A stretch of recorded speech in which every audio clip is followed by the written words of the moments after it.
ഞാൻ നിങ്ങളെ സ്നേഹിക്കുന്നു എന്ന് നമ്മളോട് പറയുന്ന ഒരൊറ്റ മനുഷ്യണ്ടായാൽ മതി. ഈ ജീവിതം വീഴാതെ പിടിച്ചു നിൽക്കും. ഒരുപാട് ആൾക്കാരൊന്നും വേണ്ട.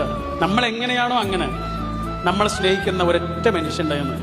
നമ്മുടെ കൂടെയുള്ള ആളുകൾക്ക് അങ്ങനെ ഒരാളായാൽ മതി. നമ്മൾ തീരാവേനലും പ്രാണന്റെ വിങ്ങും നീരലും പെണ്ണെ നിൻ കയ്യാൽ തൊട്ടതും ദൂരെ മാഞ്ഞു പോയി മായമാ